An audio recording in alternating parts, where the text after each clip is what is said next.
Good morning, everyone, to the fourth Cyber Agora of the International Society of City and Regional Planners, ISOCARP. I'm Kate Holmquist. I'm an urban planner and a woman owner of a planning consultancy based out of the United States. I serve as vice chair for the International Division of the American Planning Association, and at ISOCARP, I serve as deputy chair of the scientific committee and curator of the Planners Lab for members. I'm passionate about global exchange of ideas, and coordinating this event with such impressive women has been inspiring. So it's really an honor to host this Cyber Agora event on women in planning. The ISOCARP Cyber Agora is an open and virtual space, an inclusive space for initiating global debate, for knowledge exchange, and for sparking new ideas. It's a place where all voices are welcome and where listening and questioning is just as important as speaking.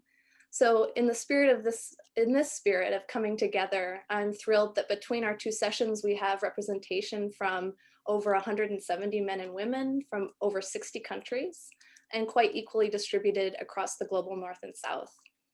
I will make my intro short. Our program today will consist of 5-minute speaker presentations, followed by an open Cyber Agora discussion. And now I pass the torch to Elisabeth Belpaire, the curator for the Cyber Agora event. Thank you, Kate.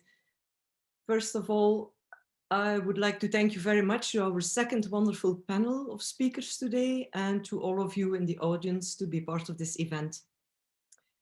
2 weeks ago, my family was discussing International Women's Day during dinner, and my daughter, who is 12, she said, "Can you imagine that everything would be turned around?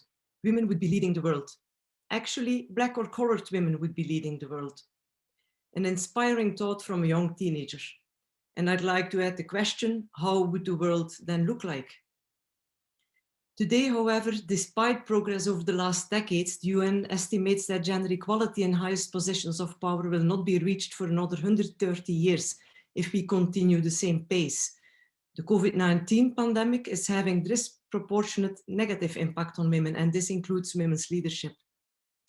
A recent study on women and planning from the Royal Town Planning Institute tells us that only 5% of women hold the position of senior executive in the private sector in the UK. It also reminds us that the lack of diversity affects the way we design and plan, but also who we design and plan for.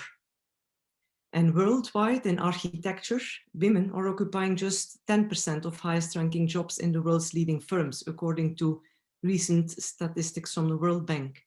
So cities have historically been built and planned by men for thousands of years.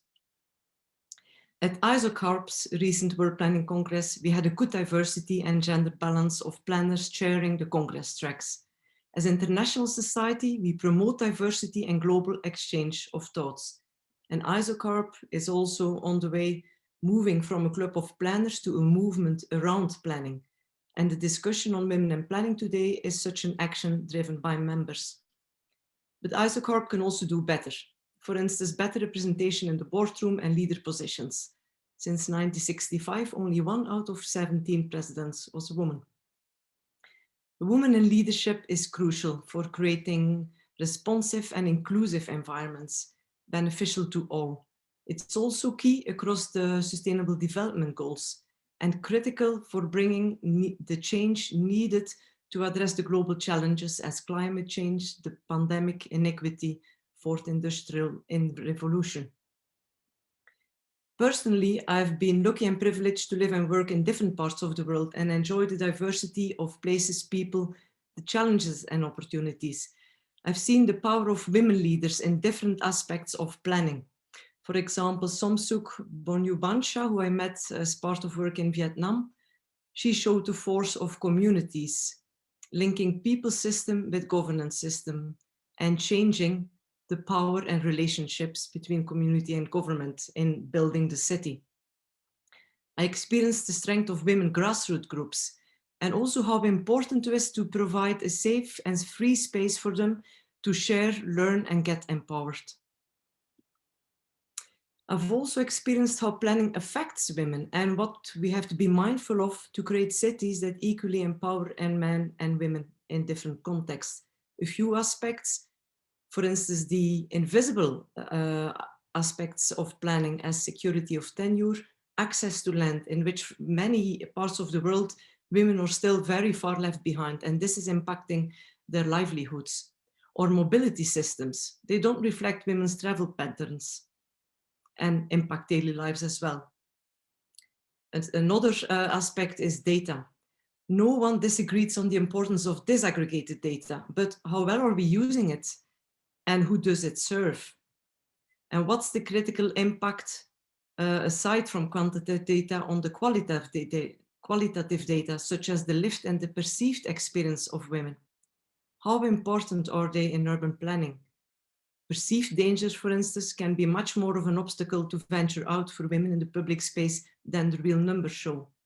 And then there's the spatial data at neighborhood level, a key tool for us planners for spatial equity. And when we overlap this information, we can often see that how young women of color are actually in a very disproportionately disadvantaged situation, for instance, access to public space. This was also brought home to me in urban regeneration projects, for instance, in Belgian cities. And then finally, in more recent work, I've been diving into the intersection of urban planning and, for instance, health. Looking at the very young and their dependence on caregivers, which for the majority are women and girls, and also how the relation changes of youth, again, especially for girls. Our environment in which we live, work, move, and age, it affects our health and well-being and that of our planet. And as planners and placemakers, we shape that built environment. So with the global challenges ahead, we have to be mindful of these intersectional aspects, as otherwise well-being, health, and human development fall through the cracks. So the questions here are who is really benefiting and who is losing out. We are honored today to have the support of the Royal Town Planning Institute and the American Planning Association. President Wei Yang and Chair of Women in Planning Division, Corrin Wendell, will share a video message with ISOCARP.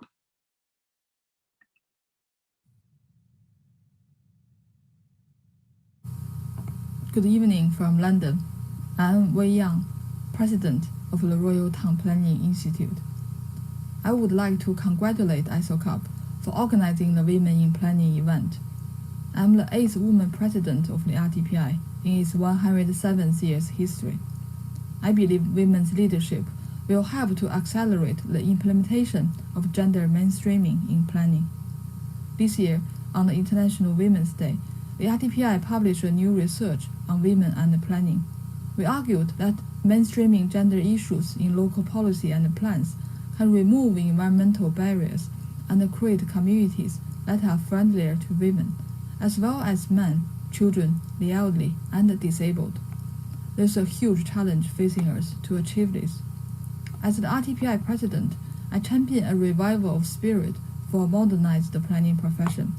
I believe the fundamental objective of the planning profession is to create a balanced system for people, nature, and society to coexist in harmony. Gender mainstreaming and strengthening international collaboration are some of my key focuses during my presidency. I had the privilege to launch the RTPI International Strategy last week. Also, I'm delighted to say that I have joined ISOCARP as a member, as I'm really impressed with ISOCARP's work. I look forward to working with you all in the coming years. Finally, I wish the Women in Planning event a great success.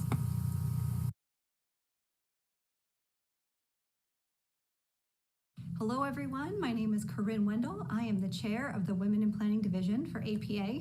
I'm also a community development director for the city of Little Canada here in Minnesota. And I also run a nonprofit called YEP, Youth Engagement Planning, that teaches kiddos about urban planning in grades K through 12. We are so excited to have Women's History Month happening here in March. And through the Women in Planning Division, since 1979, we have been uplifting, supporting, and empowering women in the planning profession. We are especially excited to celebrate all women planners throughout this month. And I became a planner about 15 years ago. when I merged my passion for architecture and planning into urban design. And I love creating communities that are beautiful and equitable and really help people thrive where they live. And that is something that I've been passionate about and something that I love to talk to other women planners about. So we're so excited to celebrate with all the women planners across the country and across the world. And we are excited for all the fun things that we have planned this month. Thanks.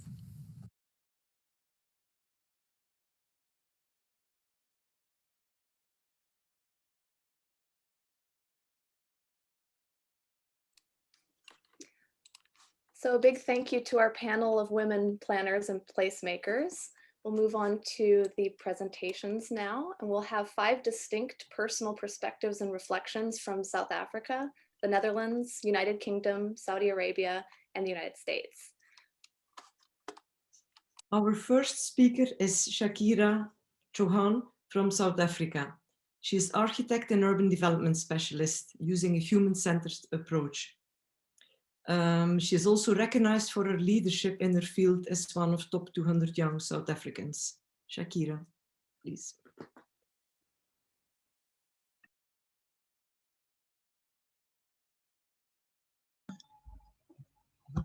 Thank you so much, Elisabeth and Kate, for those introductions, and to ISOCARP for arranging this discussion. I'm quite excited to start us off this evening. I wanted to start by first just situating my context. Context matters, and it has fundamentally impacted who I am, my philosophies, my work, and my approach into this topic.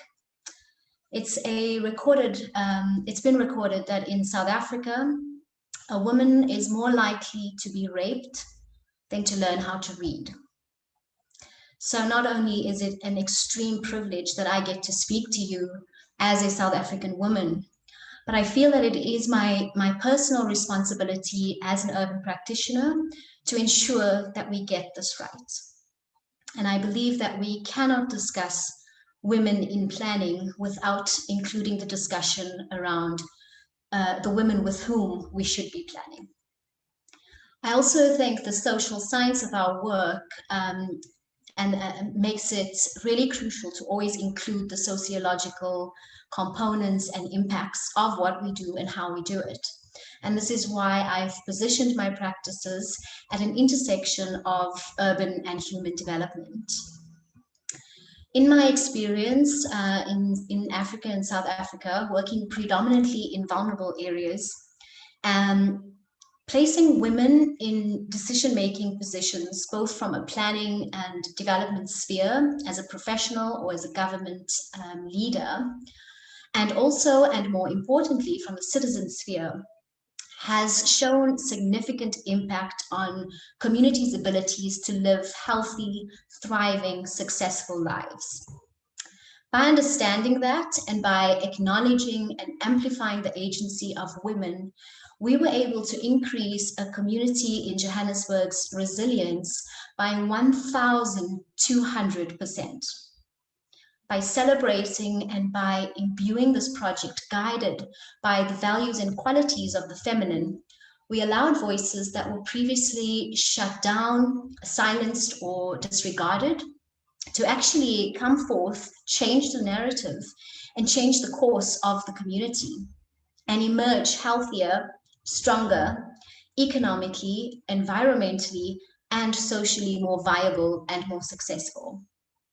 The community emerged more creative, more entrepreneurial, more socially conscious and connected and aware of how to serve each other better, as well as their neighboring communities, and more inspired to take action to change the course of their lives. 1,200%. I think women hold an incredible power. I think we are resilient, we are empathetic, and biologically able to bring more parts together to create a new whole. I don't think it's possible to talk about our future cities without talking about mainstreaming and forefronting women, especially in Africa, where in the context of the fastest urbanizing region, and where indigenous practices and cultures actually carried very strong matriarchal influence. Our project here in Johannesburg and the findings of the research that emerged consequently explain to us the intergenerational transformation that is possible when we nurture the feminine. Now more than ever, our futures require adaptability, they require connection and empathy. And I believe that women are primed to do that.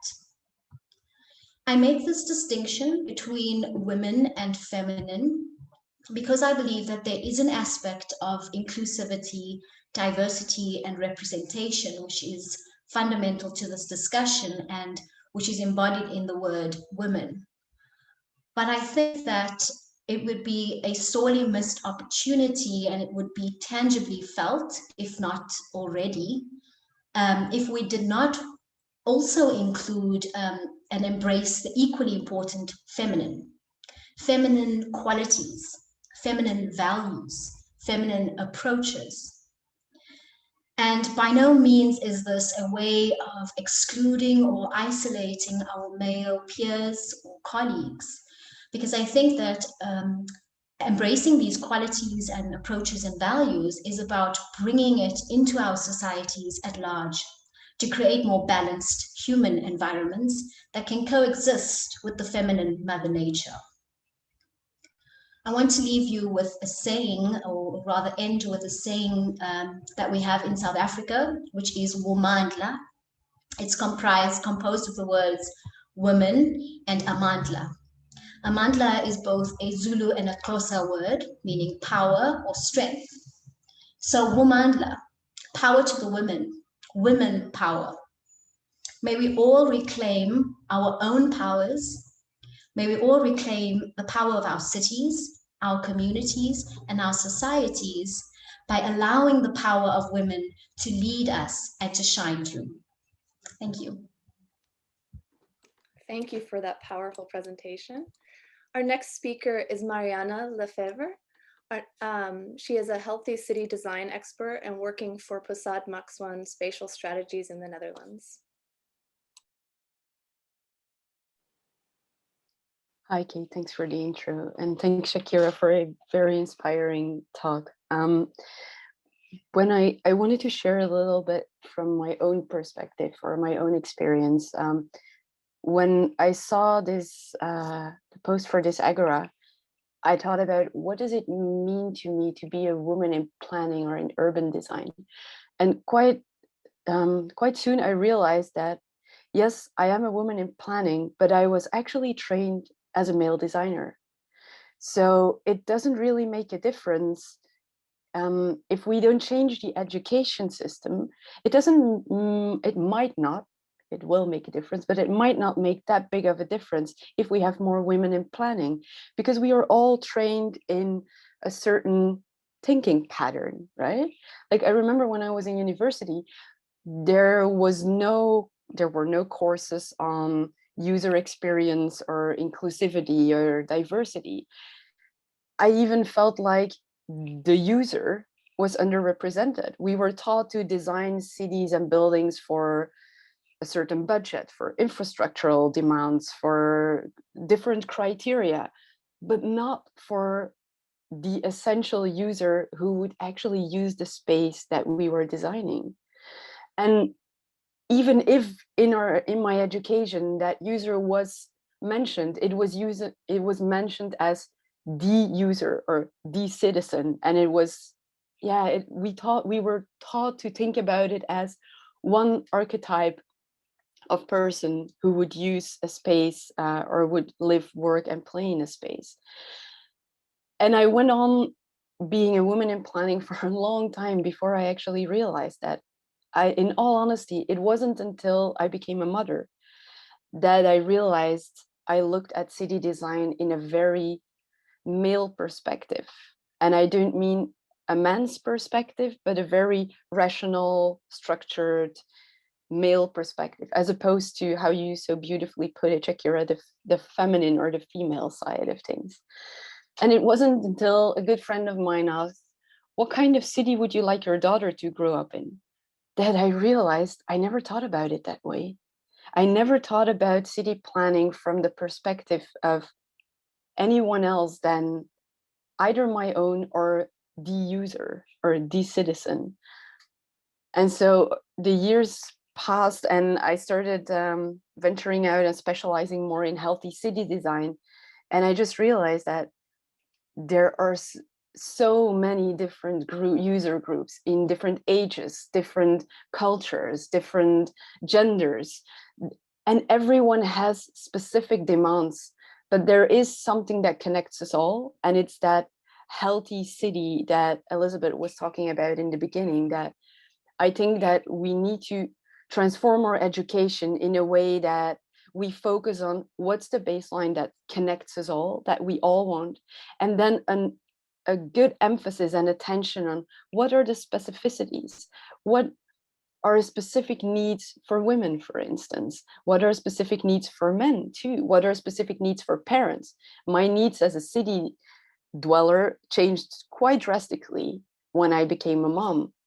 I never thought about accessibility in the same way as when I was pushing a stroller around all of a sudden.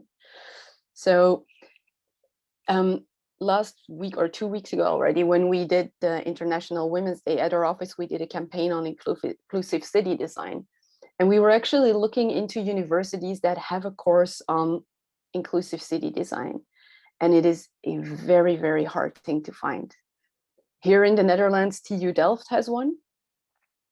But in all honesty, I haven't come across many others. So my plea would be that we have to change our education. We cannot expect our cities to change if we train our city makers in a very traditional way and in traditional thinking. I think we can only expect to speed up the change if the new generations of city designers and urban planners are trained from the start in a very inclusive design, and to think about the diversity and how to tailor to that diversity.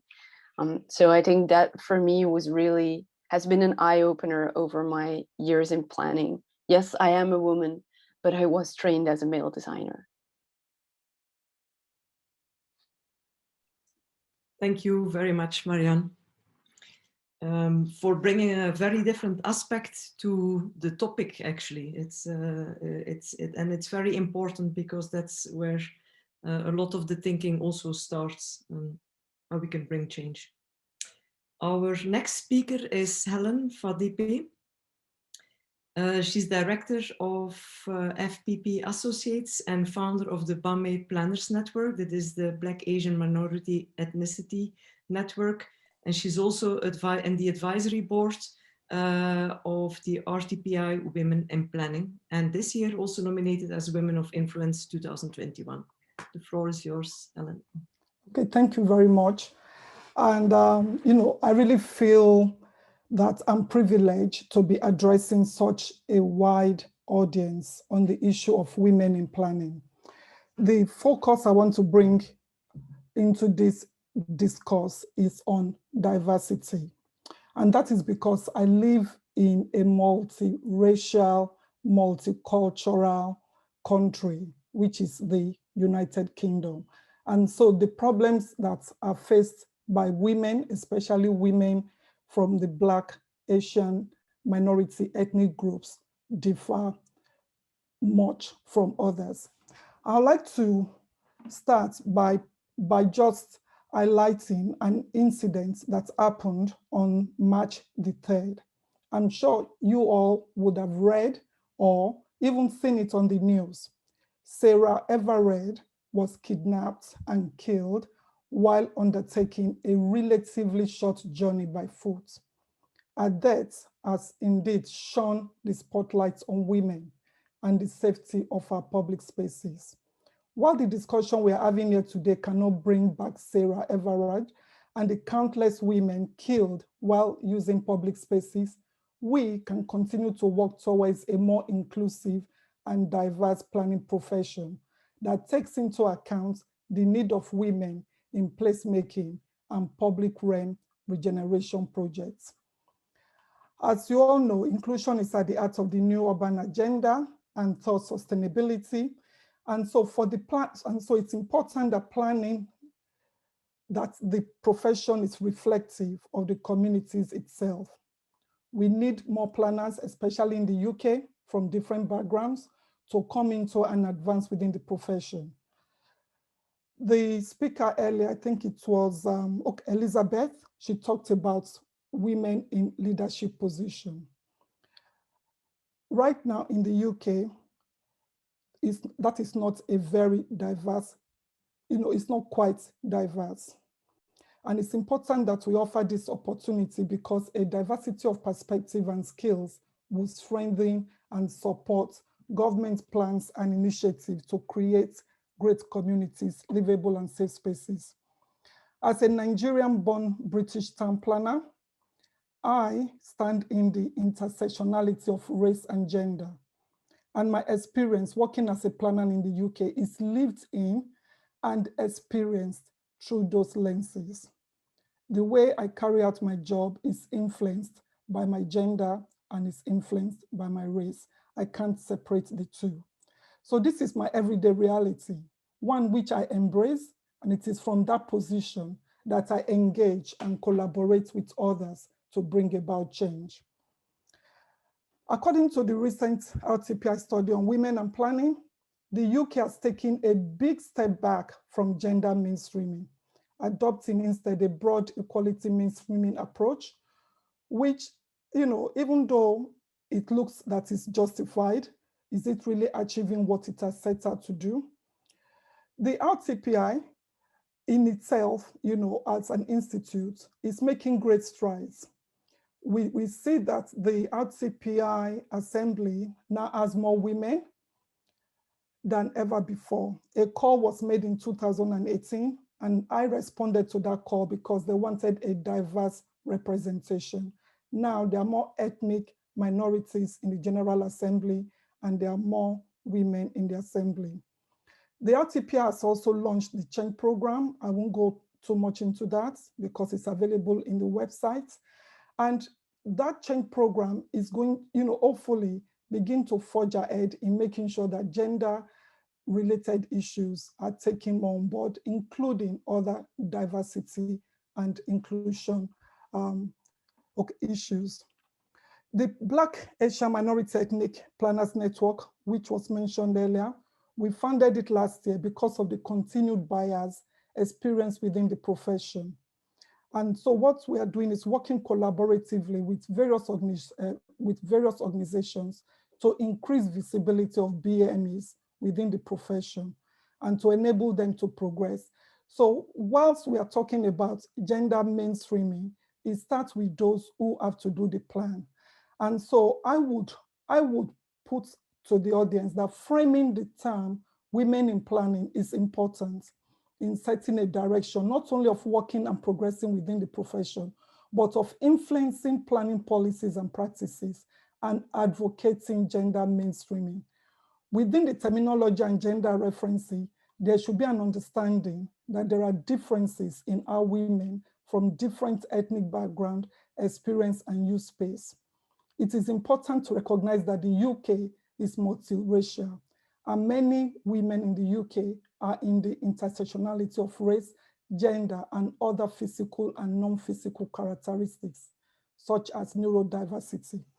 And so there is a great deal to be gained to ensure we have a diverse representation, that we work together in that interface. A sole focus on gender without acknowledgement of race, it's not the way to go. It is important that all the protected characteristics are not only viewed separately, but that those connections and the way that planning impacts upon them are shared. For the very, very first time in the UK history, the 5 topmost leadership positions in the profession are held by women. Joanna Averley is the first woman in a chief planner position for England. Wei Yang is the first BAME president of the RTPI. Victoria Hill is the CEO of the RTPI. Sue Bridge, the chair of trustee of the Institute, and Anna Rose, the head of Planning Advisory Service. These women have the unrivaled opportunity in the UK to forge ahead with making a meaningful and impactful change within the planning profession for the benefit of everyone. I'd like to say that the aspiration we should be having, especially in the UK, is to create opportunities for engagement at all levels of the planning and political process, to develop places that are family and gender friendly. This will involve engaging with women at the grassroots, working in partnership with all stakeholders, and having discussions with those in leadership. We can only bring about change within the complexities presented by the planning system. This will require joined-up thinking, innovative approaches, and therefore inclusion has to be embracing of all opinions, seeking a diverse representation. And that should be the start, and it should be an important part of the narrative. Thank you. Thank you, Helen. Our next speaker is Associate Advisor in Planning and Real Estate for the Royal Commission for Makkah City and Holy Sites in Saudi Arabia. Welcome, Huda Shakar. Thank you, Kate. Thank you, everybody. I've learned so much just listening to other panelists. It's an honor to be part of this event. I don't know how many of you get this reaction, but when people ask me, what do you do? Especially now, I moved to Saudi Arabia from the UAE 3 months ago. So especially now I find when people ask me, what do you do? And I say, I'm an urban planner. The reaction, I guess, for most people, whether they're women, men, expats, Saudis, young or old, is wow. And I didn't always get this reaction. So it's more really here in the last few months. And I've been trying to understand, it's not what I expect. And I've been trying to understand, where does all that surprise come from? And I think it boils down to two things. One, urban planning is a fairly new profession in the region. So as somebody who grew up in the UAE, in Dubai, the education, and had got my undergraduate degree in Lebanon, I only heard the term urban planning as a master's student in the US. So kind of growing up, if you want to work in the built environment, then you're either an engineer or an architect. And the urban planning profession as a whole just didn't really exist until recently. And so you find also that a lot of our cities, especially the newer ones, which have grown very, very quickly, are designed by highway engineers to have very efficient infrastructure, very big highways, or to have very shiny buildings. And that's kind of an architect's view, all due respect to all other professions. So I think there's this kind of novelty of, oh, wow, so you an urban planner, so you can, and there's this new realization that, maybe our cities need to be for people and for people, all sorts of people, and not just about cars getting through faster and faster. And so people see that, hear the term and think, okay, wow, so there's somebody that can make a difference here. And then I think the other reason for the big surprise, which is where the angle comes in, and being based in Saudi Arabia, and I didn't realize this until a few weeks ago.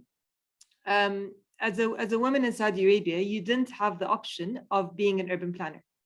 So you can get a degree in interior design, but not in architecture or planning. So in reality, there's very, very few, if any, women planners. And the fact that people see me and they hear my position and they know where I work and I'm an urban planner, is kind of really shocks them, because I think they probably never met an urban planner, let alone a female urban planner. And that's just made me realize how privileged I am. It's a time of change in the region and this country, and there are new programs opening for women and a lot of encouragement for women to enter the field. So it's a really exciting time to be here, and I feel blessed to even be able to be part of that change and be part of this period. And maybe the last angle I'll touch on, which is similar to the point Helen made, diversity and bringing in a local voice. So if you so I worked for actually a UK-based international firm, Arab, you may have heard of it, for 12 years. based in the Dubai office. I was one of the, initially when I joined, I was one of the very few staff members who was from the region. So I grew up in Dubai and I joined the Dubai office as opposed to flying in from Sydney or New York or London. And I think, and at that time, 12 years ago or so, it was uncommon for somebody, it was uncommon for a female to be in a practice like that. It was uncommon for a non-European, non-Anglo-Saxon female to be then. So there was basically very few people that looked like me anywhere in the industry, never mind in the office. And what I realized is that I can bring in an angle to my work just through my personal experience of the region and understanding, how do people use the space, and particularly how do women use the spaces, and what is the history and what is the culture, and the private, the public, and the semi-public, and even when you have the best of intentions. So there was again a movement to bring in good planning practices in the region, and the professional planners in the government were doing their best, and these are actually they're people that were flown in to help make a difference in the city. And so they were, tried to understand the culture and try to build into the standards. And so you had the standards allowed for, as part of the community facilities, women centers. But, if you ask the planners who made that mandatory, what would happen in these centers, or what are they for, or what they should be designed to do, they had no idea. And so even when they were trying to do the right thing and they wanted to do the right thing, they just didn't have the kind of bottom-up grassroots understanding of what do the spaces need to be, not just, and also we don't want to be stuck in kind of what they were 50 years ago or 100 years ago. What was their function, but more importantly, what does the community need them to do now, and what is the vision for them moving forward? And these are all questions that really can only be answered by the community that you're planning for. So I guess I can relate to a lot of the comments that have already been made from my particular context, and very interested to see where the discussion will go. Thank you very much. Thank you so much, Huda, for bringing, I think, a perspective that is often not, we don't hear often in this area, and also simply in urban planning. We go to the last speaker.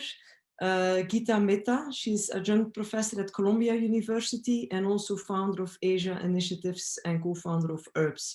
She was recognized as one of the 21 leaders of the 21st century. And recently in our ISOCARP World Planning Congress, she was a keynote speaker in our session on informal settlements. Please, Geeta.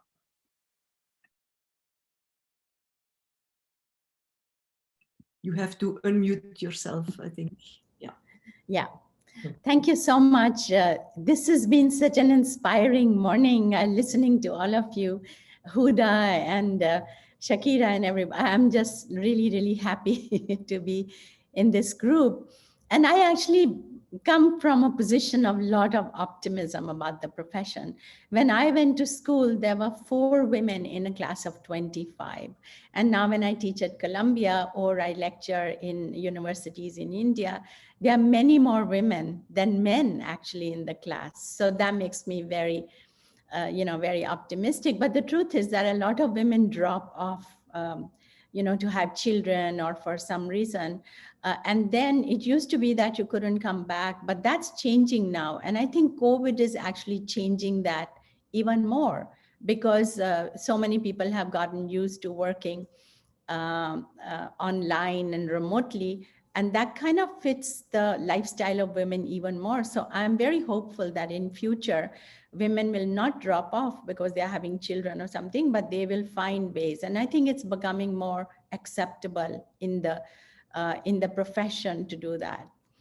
So I work as an urban designer. I was trained as an urban designer, and I also teach, and also I founded 2 nonprofit organizations. One is called Asia Initiatives, and the motto of Asia Initiatives is to help a woman rise.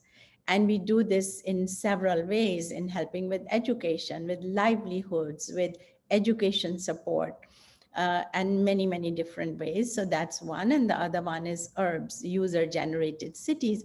And some of you mentioned that, cities need to be designed for users. I mean, isn't that slam dunk, obvious to everybody, but as some of you said, that's not been obvious actually. You know, women are underrepresented, women planners are underrepresented in our history, because the first woman who said, actually, let's go look at people and see what they want. And the woman's name is Jane Addams.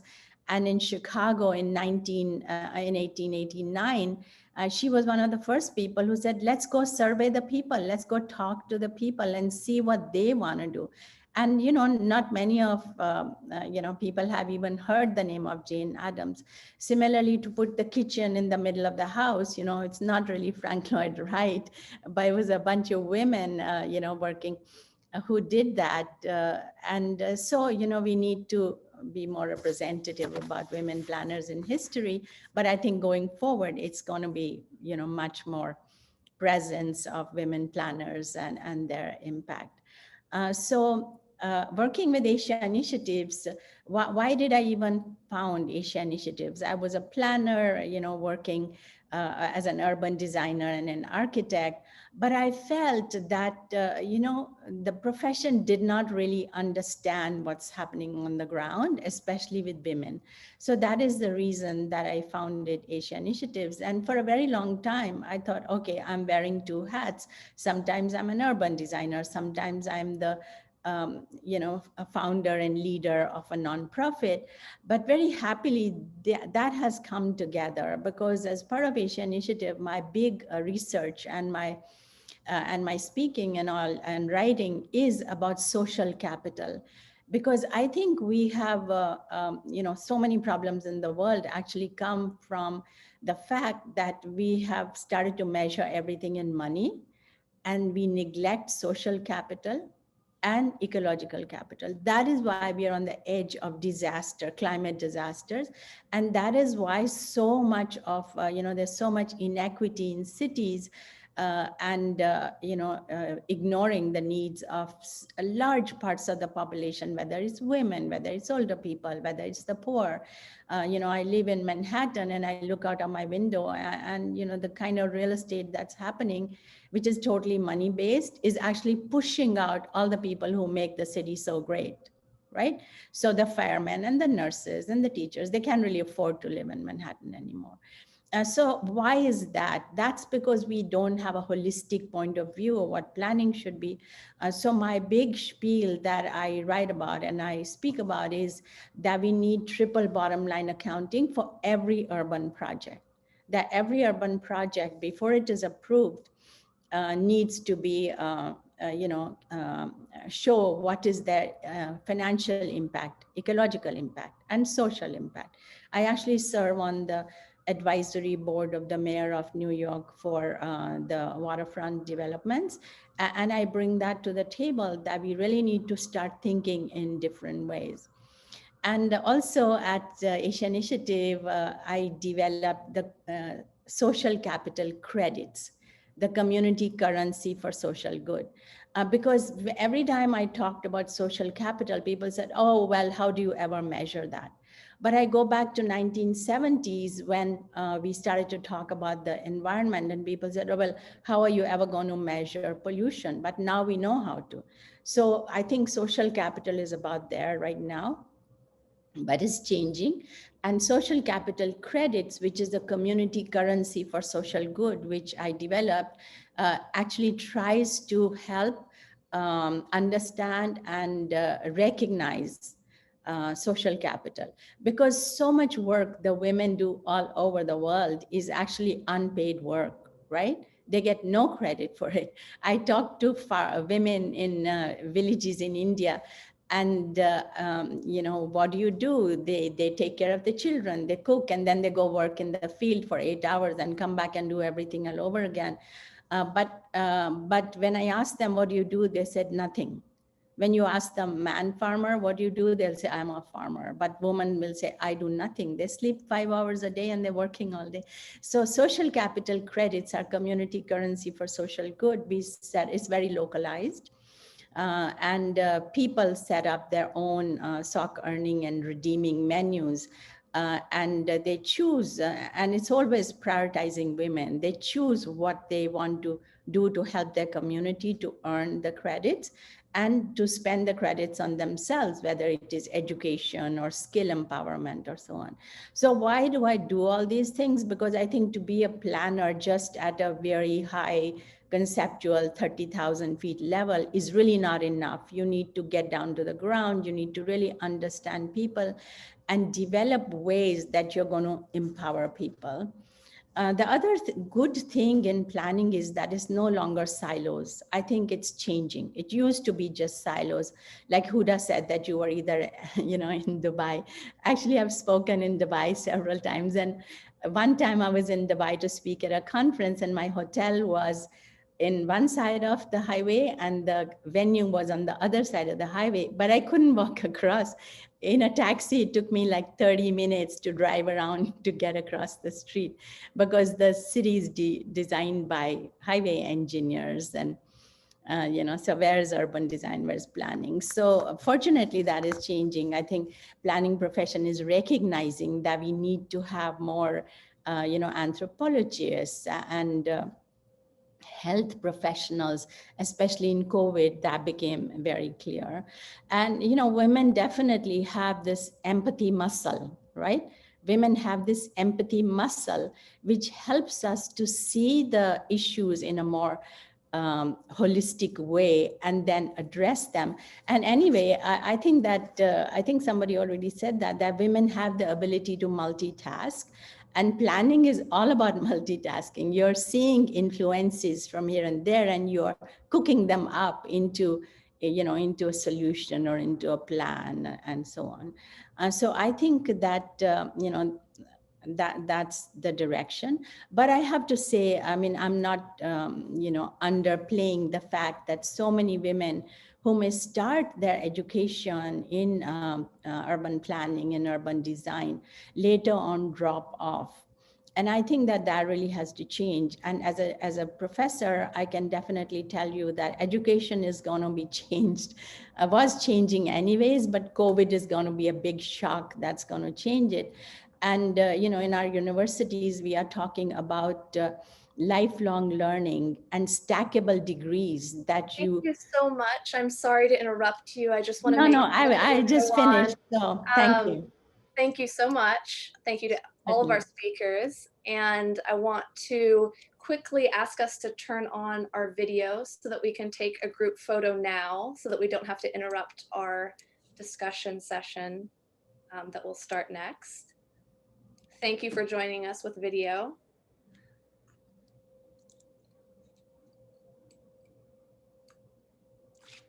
Wonderful. So it's great to use this space as really a place to connect face to face, even if it is just virtually. All right, maybe a few more videos, everyone. Thank you. I'm just going to start taking some screenshots, but hopefully you can get a few more.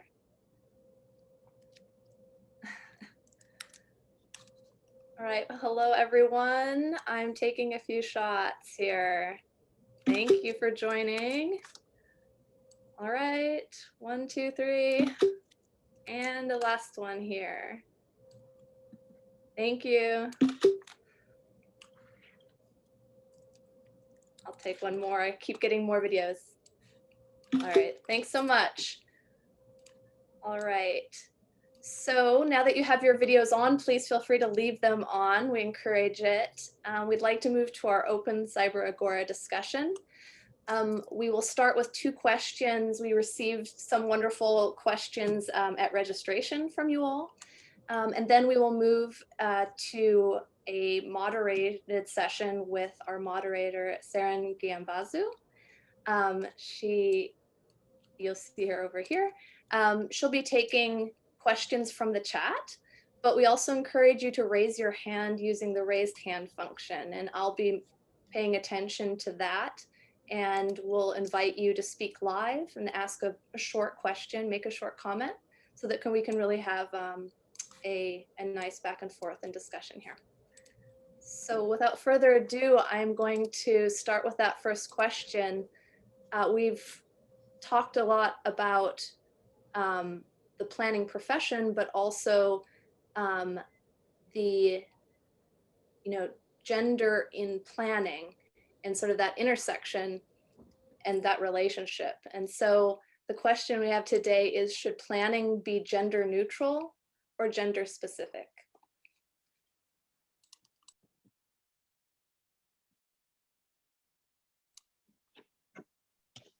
And I would just invite the speakers, if you'd like to respond, feel free to unmute yourself and jump in as you are inspired.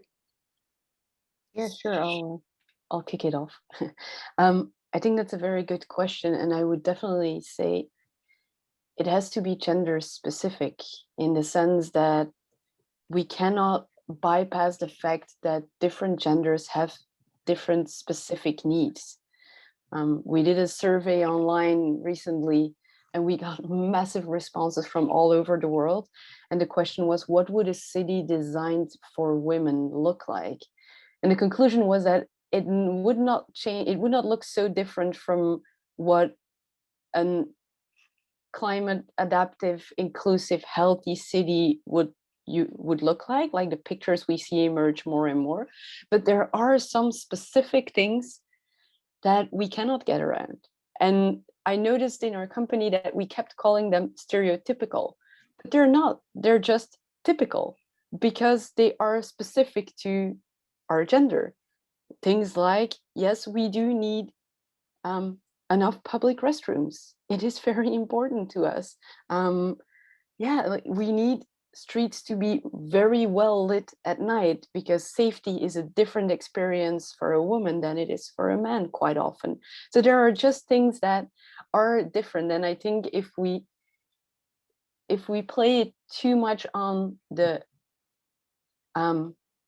not the equality side of things, but the same side of things, we bypass the fact that we are not the same. We have specific needs. And I think it's really important that we take that into account.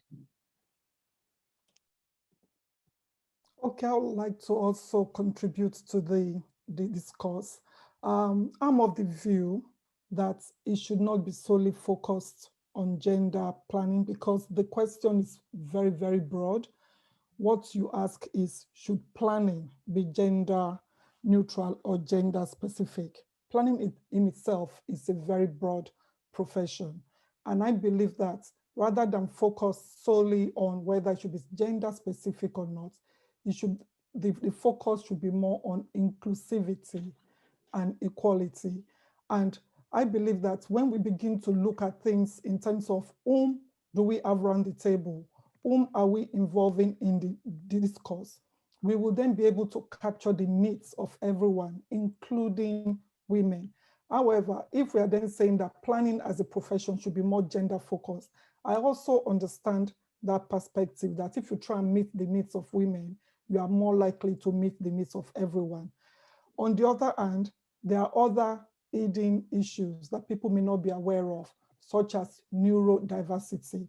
So when you are planning for women, unless that woman has that intersectionality of also having neuro issues, or it's also from an ethnic grouping, or have any of these, any of the 9 protected characteristics, then we will not be able to capture the essence and the full need of those that we need to aim for.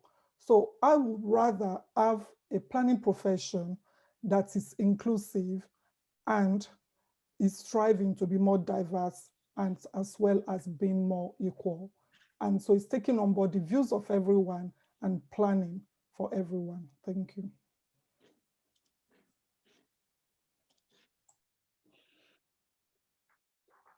Someone else? Otherwise, I move to the next question. No. I recently read a quote, I think this week somewhere, saying that diversity is a fact and inclusion is a choice. And I think it's a quite nice quote to say diversity does exist. It's whether we include it or not. For the second question, I go back to the leadership aspect of this session too. It's a question asked this morning, but I think If we want to advance the profession and leadership of women, we also need to understand the challenges and the obstacles, and we know some of them.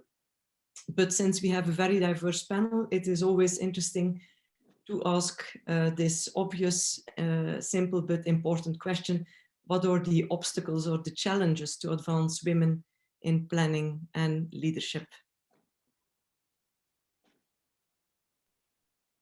Please take the floor. Okay. I'm happy to kind of provide a short answer. Go for it, Helen. Yes. Okay. I think again, we have to take the country that I'm speaking from into context. It may be the same in other countries in the world, but from a UK context, the kind of barriers that women face would differ in terms of their ethnicity, in terms of their economic profiling. And so when you're talking about leadership, I've spoken about this in the past, and I'll just give a quick example. 2 planners, 2 fresh graduates start on the same day.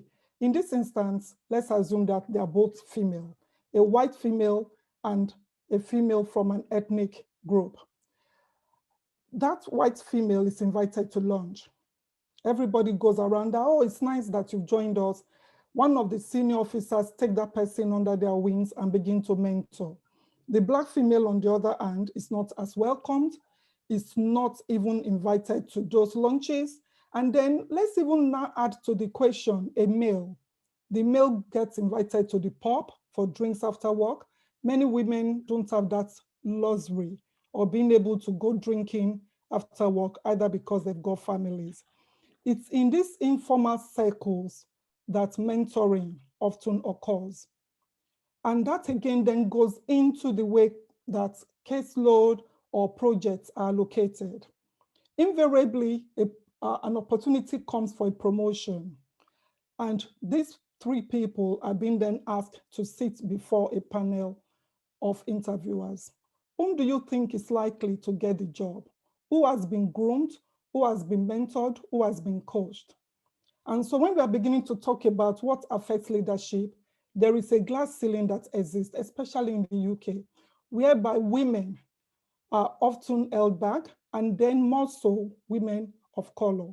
And so when we think about leadership position, the systematic racism, structural racism, these are some of the barriers that we are facing. It isn't education. Most women I know are highly educated, even outdoing the men in the classrooms. But when it comes to the boardroom, where do the women end up? Not in the boardroom. And that's because of the, of all these things I've spoken about. A woman takes a career break, goes out of the job for a few years, comes back in, is not able to catch up with the men. I can go on, but I want to give others an opportunity to also have their views. But until we begin to look at what is the root cause of systematic and structural biases, then that's when we can begin to look at how we can get more women into leadership positions. Thank you. Thank you, Helen. Was it Huda? Yes, I was actually going to make a very similar point on networking, which Helen has made already. So the access to networking opportunities. And I think to kind of mitigate what the scenario Helen talked about is almost kind of formally creating, whether it's women-only networking events or women-friendly networking events, where women are encouraged to start building those bonds and learning those skills outside the office. The other point I'd make is sometimes the women themselves, we put our own ceilings on ourselves and our own, so whether it's imposter syndrome of, no, this is maybe not for me, or maybe I'm going to have to make too many sacrifices for this role. And oftentimes it's because you haven't seen somebody that you can relate to that looks like you in some way or form do that role. So you don't see yourself in that role. And we just have to kind of, and I've had that happen to me many times in my career. And actually it's been oftentimes male managers, mentors, leaders that have said, Huda, you're going to be fantastic at this role, go for it. So they've just kind of, you have to push those thoughts outside. You can do the role, you can do it really well, you can do it in your own style. And so I think we have to kind of build the confidence in us to do that.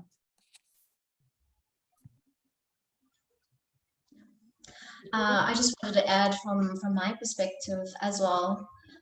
In South Africa, of course, everyone may be familiar with the sort of inherited systems of inequality and structural inequalities that we have.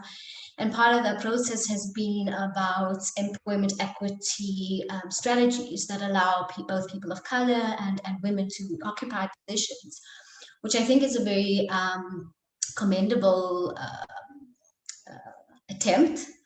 But I'm always a little hesitant about this topic because I still kind of experience this sense of that we need to be wary of tokenism. Just because we advertise positions and encourage certain applications from women, I'm not sure that we're also enabling those women to actually bring the power that they have. And I speak about this power of women because I believe it both from a personal experience and from watching it around, that there are inherent qualities and approaches that a woman in leadership positions can bring to the planning process, but also to a team. And often when you as a woman in a position of power come in with those kind of approaches, that's when you met with the resistance and the blockages. So it's that silent, we have a woman, she's here, but I think it was Marianne who said, you've got to behave in certain mannerisms that are respected and allowed in sort of masculine ways. I think that's firstly something that we need to all, even as women leaders, to ensure that when we are in positions of leadership, that we nurture environments that encourage women to not be afraid to shine through what their specific skill sets and their best qualities are, and not to project that masculine leadership toughness. And I've experienced that personally. You get into a position where you feel you've got a female leader, that it might be more easier to achieve certain outcomes, and instead you're met with more resistance. That's more on a local level, but I think also when I connect it with my global experience, just recently I've been going through a process of searching for new opportunities. And I've noticed the encouragement again for women from the global south to be encouraged to apply. However, I think maybe over 100 odd applications on, and following up with these positions have been filled by men. And I've discovered perhaps a little secret, which makes me really uncomfortable, about gatekeeping of positions. And when we start doing this, positions are gate-kept by leaders who have a longer standing and longer experience, and that would be our male counterparts. I think the value of lived experience is undervalued. And when you compare that against experience that has allowed access to our male counterparts for a much longer time, women are falling short of that. So we don't actually have those role models to tag onto, and we're not given the agency to also express our own. And I think that is something that we try to do here in our environment, but that should also be extended to a global conversation.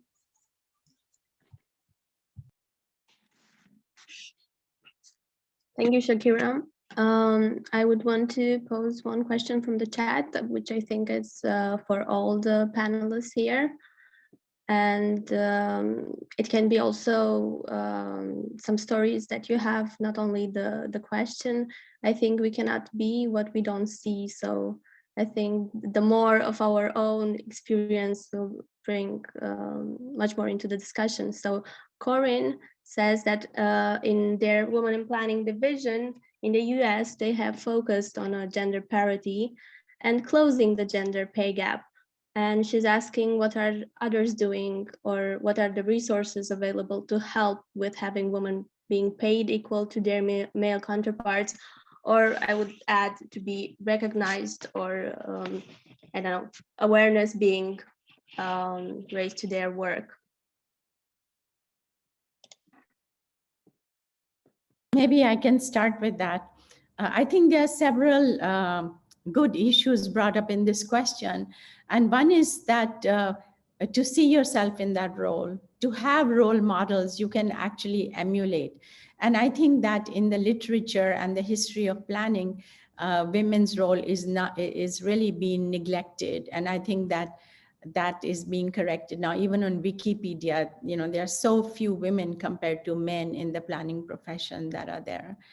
So I think it has to come from many different directions, from women themselves and from role models, and women in profession to see themselves as mentors.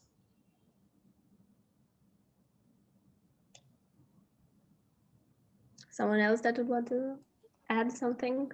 Maybe. I was going to add that in the UK, whilst a lot of companies are now publishing the pay gap, however, it's not based on, in terms of looking at planning, because most of most planners are engaged by local governments and civil service, and those particular organizations have not published their pay gaps.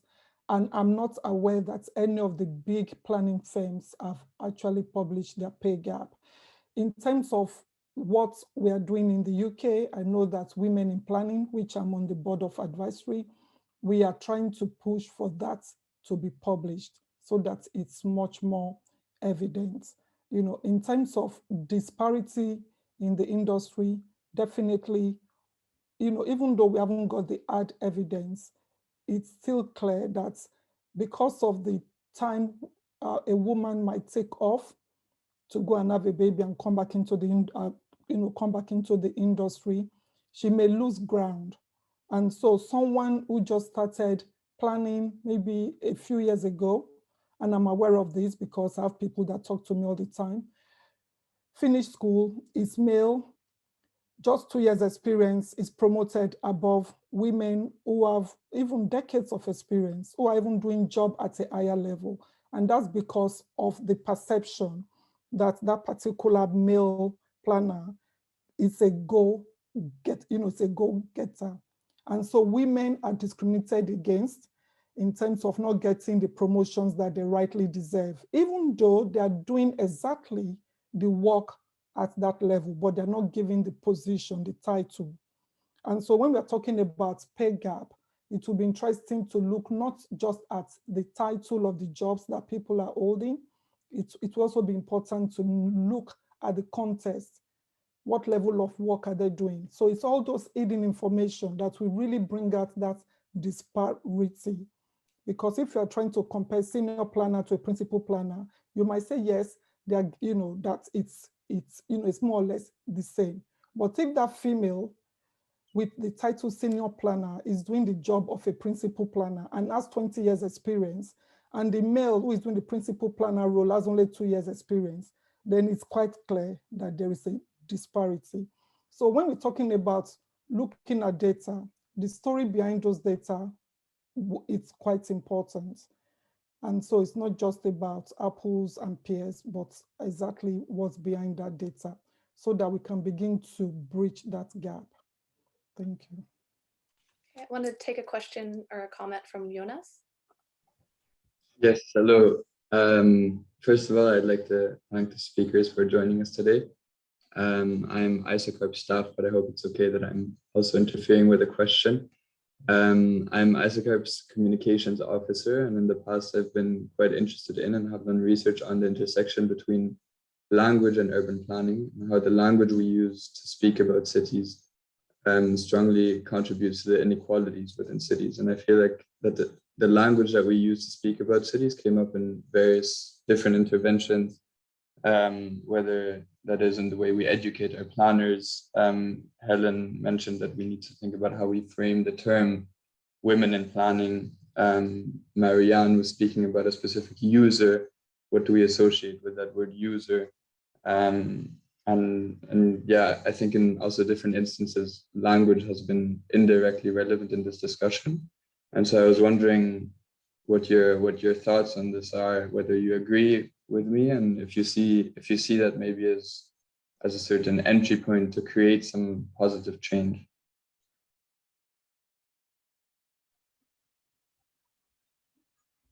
I'm not able to raise my hand, Serene, not sure why, but I have perspective on this. I fully agree with that. I think that my own experience has been that the language has been so inaccessible that even it's unimaginable to imagine what it is that we do and how we do it. So, for example, in the project that I referred to in my presentation, we started the process really from trying to make it inclusive and connect with community and participatory. And so we started on the ground with quite a simple question. We put up a little tent in a park and we said, what do you want? All right, and we thought that, you know, that's pretty simple, but the responses that we had were indicative of the disjuncture between understanding what planning is and how that can actually change lives. So the responses we got was, you know, there's a pothole like down the road, if you could fill it, and there's a light bulb out, and, you know, maybe you could. So I think specifically in the context of South Africa, too often it's associated with service delivery. And I think that the missed opportunity with that is that disconnect between citizens, women, young girls, not even understanding the power the environments can provide for them.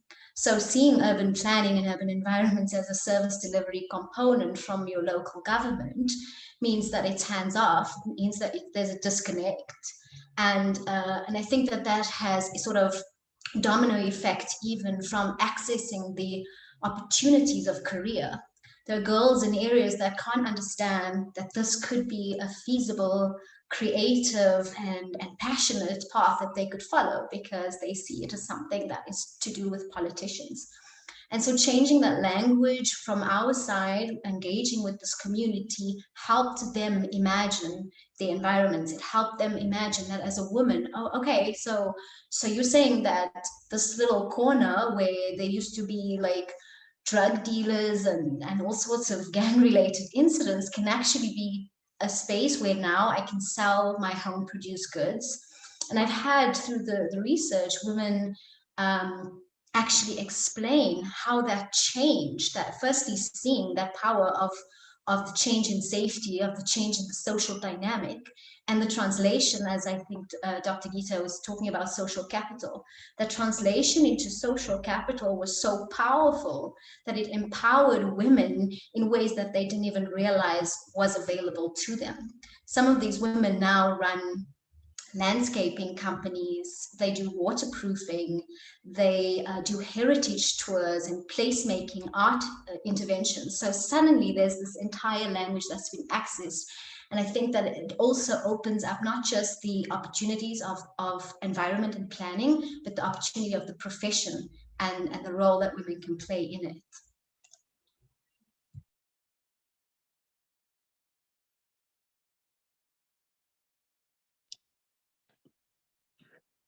Elisabeth, I think you want to. Yeah, I also had a question. And this is about young planners in Africa, because we know the average age, I mean, it's such a young population, 20 years old average age. We know that the average age of leadership is 70 or even higher, if I'm not mistaken. The context is, you know, the next decade, fastest growing cities. And then we have so few planners. So this morning there was a question related to that too, how we can build the critical mass of young planners, and particular females in the continent. I guess as the African I shall go. It's such an important thing. I joined this morning's session and I think I commented on it as well. I keep referring to this project because of the resounding success. Women seeing, I was leading the project and not just myself, but we had curated a professional team that was predominantly women. And women came up to us to say that they had no idea they could stand up to this community of patriarchy, to these systems of violence and silencing, and seeing a woman in a position of leadership actually realize that they too have power. So I think firstly, of course, we need to encourage more than just employment equity to put women in positions of power. But the other representation, which I think is quite exciting, there is a project that I'm sure many are aware of, the UN's Her City Toolbox, which has been launched, and it is being piloted in a project here in Johannesburg and championed by a dear friend of mine, Yasmin, at the Johannesburg Development Agency. And again, it's including, from my understanding from what she's explained, is it's including girls from the process of planning, mapping, co-creating, so that there's an awareness of what there is. When I was growing up, I grew up in a marginalized community as well. I had never heard of urban planning. I found out about architecture like a few weeks before I was, meant to start university. And it's been this journey of discovery, and there was no one there to actually guide me and to talk me through what this was. So I think that we have to be able to bring that down to girl level, to youth, to education, to making this topic accessible, making citizen engagement as part of the conversation, not just from inclusivity, but about connecting with the topic and the subject and understanding how it impacts one's life. And I think with this Her City project, the idea is also to include a professional team that is led by women, so that women, girls in these communities can start seeing not just that there are these women in positions, but what they do, how they do it, and how that affects their lives. I think that connect, going from bottom up and bringing the top down and meeting us in the middle, is the only way that we disseminate this entire subject in a way that is more, it's life, it's all our lives, and yet it's seen as such an exclusive, unknown field. It always baffles me. So part of what my work has been is also about like encouraging people to get involved with place and to understand that these are the barriers we can break down by getting involved. And Helen, you had a question? Yes, okay. I was going to make my contribution. Even though I practice in the UK, I was fortunate a few years ago to undertake some projects on behalf of some state governments in Nigeria. And so the issue would differ from country to country within the Africa continent. When I started planning, because I started in Nigeria, I studied planning in Nigeria before moving abroad and started working here. I was only one of 4 women that studied planning, just like, just like Dr. I'm trying to remember her name, did.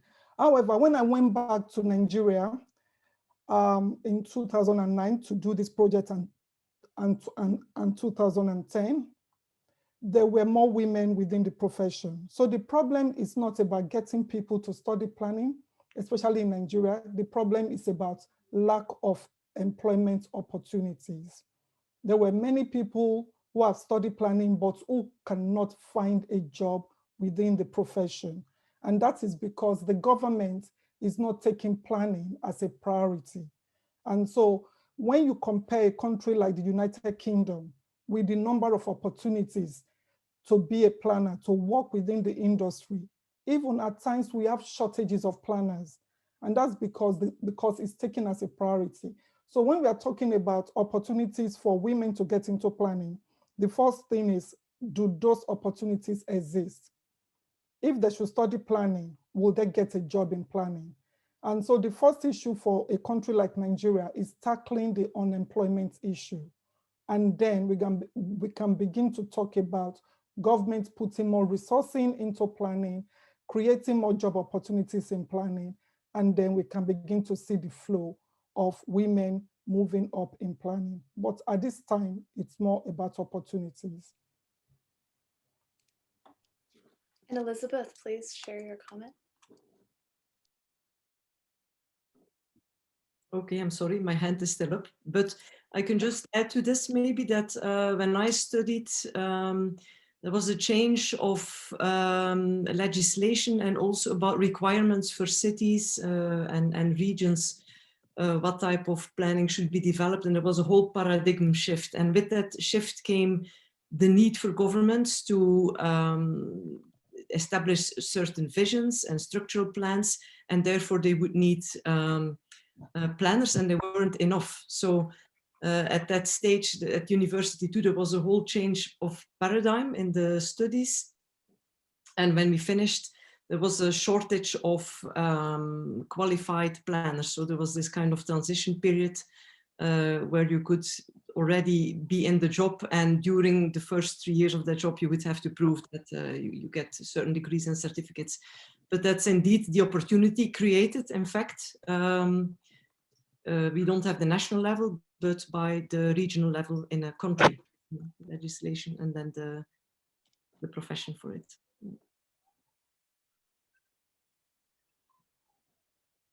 Thank you, Elisabeth. I think Frank wants to add something regarding the voice of males being here present, listening to us.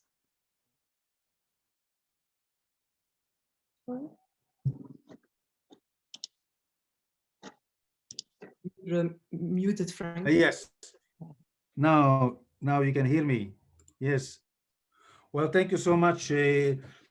I've been listening since this morning, and it's really inspiring. I mean, to hear 8 presentations without slideshows, not just presenting their own cases, but really engaging in a dialogue, is not something we often witness. So kudos to all of you. And I would say inspiring overall for following similar events.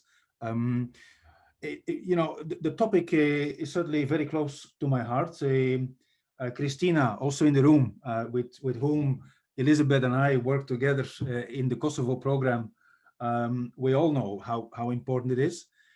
It's a long battle, but I'm used to run marathons, so I know it's all about patience and pace. We have to keep up the pace. Unfortunately, the COVID has been a setback, but I think you know, through our means of communication, we can maybe catch up and you know, take advantage of this connectivity to push the needle in the right direction. I have not so much to say. I mean, it's really important to listen. Some people were complaining that not so many males are in the room. I think they were just, you know, afraid or not courageous enough. That will change. We want to mainstream this kind of activity, women in planning, into ISOCARP activities. We're working on a gender policy. I think we are doing very well in our secretariats, but still in our board, we are far away from the parity. Elisabeth knows, other female board members know. It's not only, I mean, this is also part of the election. We can't force people to elect female board members, so we have to look into this. But yeah, we are getting aware of the issues also within our own organization. And personally, I always have been inspired by the, you know, the Jane Jacobs versus Bob Moses in Manhattan. I still don't know who actually won the battle. If I listen to Helen, it's an ongoing battle. But you know, it is something to be mindful that it's of course not either or.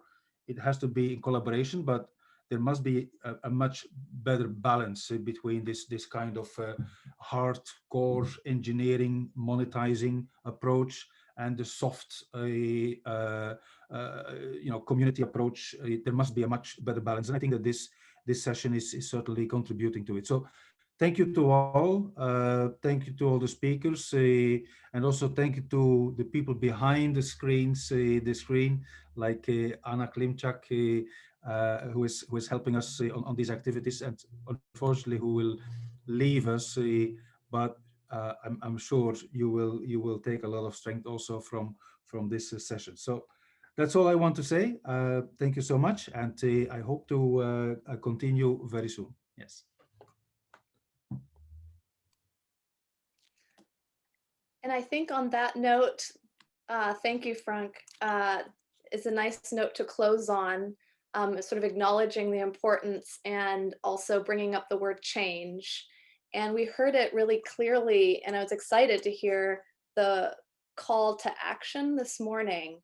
So I'm really excited that this idea sharing and this conversation is really resulting in a lot of energy to move forward and to look at the specifics of how we can really have an impact and come together to make a difference.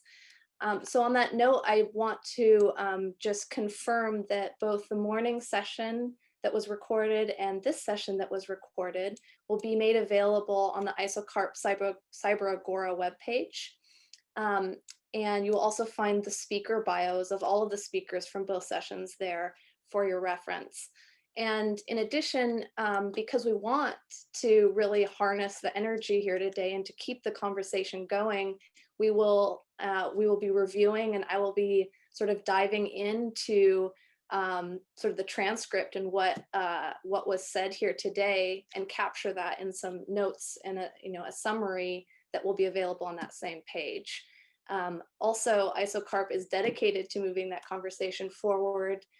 We invite you to our annual World Planning Congress at the end of this year in the beginning of November, I think. But also, I am the curator for the Planners Lab, which is centered on collaborations with our members and kind of moving these types of conversations forward. So this is a topic that certainly will make an appearance there, and this conversation and your voices and your input will certainly be carried into those conversations in the future. So again, thank you to all of our speakers. I said it in the chat, but Frank pointed out very accurately that it's not every day that we have the chance to really hear these perspectives and these firsthand experiences shared, and I really have a chance to listen and understand the diversity across the globe, especially on this topic.